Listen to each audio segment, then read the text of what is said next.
All right, the last lecture video of the term. One more video I want to make on 6.6 in your book where we're talking about centroids. What I want to do in this video, unlike the last video, is I want to discuss the continuous case as opposed to the finite case that we saw in the last video. The big takeaway from the last video is that if you want the center of mass of a system, aka the centroid, all you got to do to figure out the x-coordinate of the center of mass is add up the product of the mass and the position of each of the different points that you have in your system, and then divide that by the total mass of the system. When we move to the continuous case, that same logic is going to hold. So what an example might look like in the continuous case is we have a region bounded by a couple of different curves. So in this case, it's the curve y equals x squared and the line y equals x. So here's that bounded region. So the way to imagine this problem is if you had some surface that was this shape that you see in this bounded region, and it was all uniform density, so it all weighs kind of the same amount, and you wanted to balance it, where would the balance point be? I mean, I guess it would have to be somewhere in here. You wouldn't want to put it right here or it would kind of fall off this way,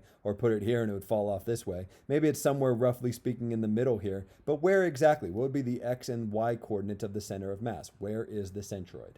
So to figure out that centroid, all we need are the formulas for the center of mass in the x direction, the center of mass in the y direction, and these are those formulas. So the first point I want to make is you do not need to have these formulas memorized. Unlike the previous section, 6.4 and 6.5, where the formulas were intuitive enough that I think it was reasonable for you to walk into a test, for example, with them.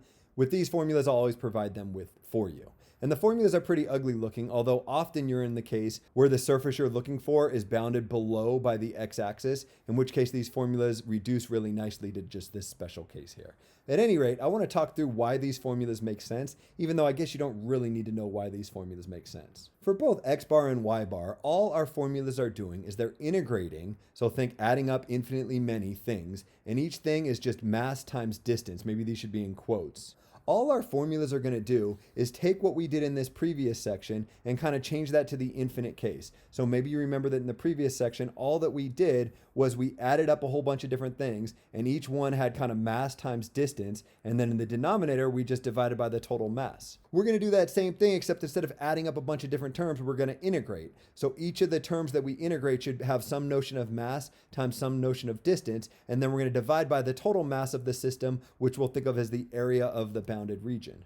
So if we first do this in the x direction, the way to think about it is we'll take vertical slices of this guy. So here's one vertical slice, and maybe here's another vertical slice up here. And what I want to do is I want to add together all of those different vertical slices. Well, I need some notion of the mass of this vertical slice and some notion of the distance of this vertical slice. If I'm just interested in the x coordinate of the center of mass, then the distance is just referring to how far this line is from this axis. So the distance this line is from this axis is just equal to whatever my x coordinate is. So this line, for example, is closer to my axis than this line is. This one has more distance, this one has less distance. However, this one has more mass than this one has because this line is longer than this line is over here. So the distance will just be the x coordinate that you see here, and the mass will be the length of this line, which I can think of as the y coordinate of the top curve minus the y coordinate of the bottom curve. So once this makes sense, this formula can kind of make sense. Instead of dividing by the total mass of the system, I'm going to multiply by 1 over area here. Instead of adding up a bunch of different terms, I'm going to have this integral. And then instead of having mass times distance, I'm going to have x represent the distance and f1 of x minus f2 of x represent the mass.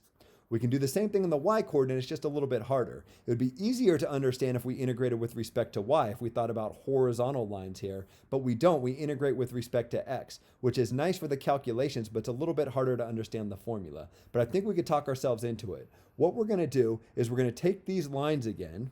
Maybe this time I'll just focus on this one in blue. And this time we're not going to be interested in the x coordinate of this line, but of the y coordinate of this line. But that's hard to figure out because we have a vertical slice here. It's got lots of different y coordinates. But what I can do is if I'm just interested in the y coordinate of the center of mass, I can get the distance as the average y value over this region, right? If this y value ends up being 3, I mean, it's not, but pretend it was, and this y value were equal to 1, the average y value of this line right here would just be 2. I just need a way to figure out the average of the y values on this region. Well, all I have to do to figure that out is take the top curve and the bottom curve and add those up and divide by 2, because that's the way I get the average of the top and the bottom. But then I'm not done. That just represents the average y coordinate, which I can kind of think about as the distance from this axis. I got distance down, I still need to know mass. Well, mass is easy enough. Mass will be the same as it was in the previous example. To figure out the mass, I just need to know the length of this line. So I take the top curve and subtract the bottom curve.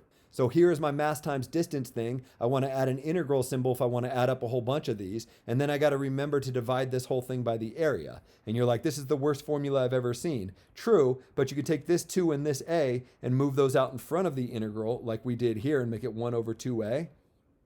And then if you FOIL f1 of x plus f2 of x times f1 of x minus f2 of x, because these are conjugate pairs, they expand into a difference of squares. What I'm saying is if you FOILed this all out, what you would get is f1 of x squared minus f2 of x squared. I think it's interesting that these formulas can be brought all the way back to this idea of mass times distance, but you don't have to think that's interesting. In fact, you don't even need to understand that. If you want to just walk away with understanding how to use these two formulas, you're good. Why don't I show you how to use these two formulas by solving this question? First thing I need to know is A. A is the area of this bounded region. That's what we did in 6.1. To figure out the area of this bounded region, well, I can either integrate with respect to x or integrate with respect to y. Let's do it with respect to x. That seems easier here. My bounds of integration, I figure out by the intersection. They intersect at x values of 0 and x values of 1. You could figure that out by setting these two equations equal to each other.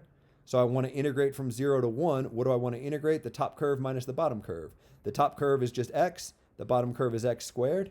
So if I could figure out this integral, this would tell me what a would be equal to. This is an easy enough integral to figure out because the antiderivative of x is 1/2 x squared, and the antiderivative of x squared is 1/3 x cubed. So I can evaluate that from 0 to 1 by plugging in 1s and getting 1/2 minus 1/3. And then plugging in zeros and getting 0 minus 0 and subtracting those two things. 1/2 minus 1/3 is just 1/6 because this is 3/6 minus 2/6. And you're like, 1/6 is the answer? No, 1/6 is my value of a, which will go into each of these formulas. So to figure out x bar, what I got to do is take 1 over a, 1 over that 1/6, and then multiply that by, I'm going to integrate with respect to x. The bounds with respect to x are this 0 and this 1. So it'll again be the integral from 0 to 1. But now it's not the same integrand as I had up here because my formula tells me I have to do x times the difference in those two curves. So I'm going to do x times the top curve minus the bottom curve. And then integrate this guy. This isn't going to be much harder than the other one though. 1 over 1/6 is the same as 6. And then I want to integrate from 0 to 1 this thing. It might help to get rid of the parentheses first. So if I distribute that x through, I get x squared minus x cubed.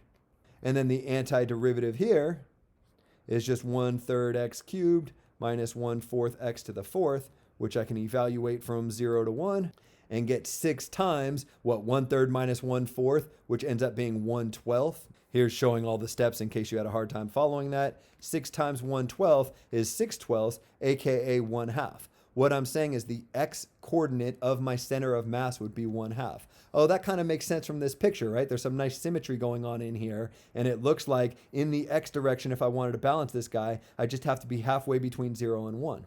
The y coordinate is a little bit trickier though. It's not obvious what the y coordinate of my center of mass should be.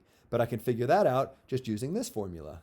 To figure out y bar, I first take 1 over 2 times a. The nice thing is a is the exact same area, so it's still equal to 1/6. So I get 1 over 2 times 1/6. And you might be like, wait, isn't that just 1/3? So 1 over 1/3 is equal to 3. Yeah, but I'll do that in the next step. And then I want to integrate from 0 to 1 and still with respect to x. I know that's a little bit confusing here, but both of these formulas are with respect to x.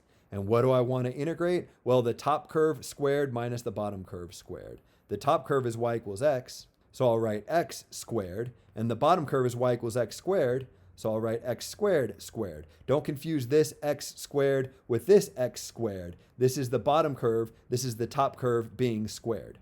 The good news is that, again, this isn't that bad of an integral to figure out. 1 over 1/3 is just equal to 3. And so I get 3 times the integral from 0 to 1 of x squared minus x to the 4th power. Can figure out some antiderivatives. The antiderivative of x squared is 1/3 x cubed, and the antiderivative of x to the 4th is 1/5 x to the 5th. And plugging in zeros and ones makes me really happy because those are easy numbers to plug in. And so what I get is just 3 times whatever 1/3 minus 1/5 is equal to.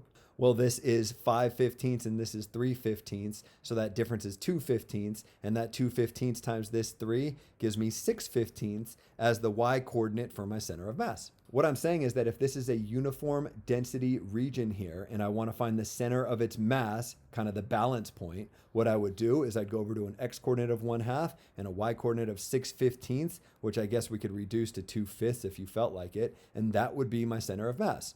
My centroid is just 1/2 and 2/5. And if you can wrap your head around that, you understand everything that you need for this course. That's the last new topic that we have. These formulas, again, will be provided to you. And I think what you'll see is often the curve below will just be the x-axis, in which case this is a 0 and this is a 0. And these formulas reduce nicely to these guys. But I wanted to give you the more general ones up here. So that's what I'll put the big box around.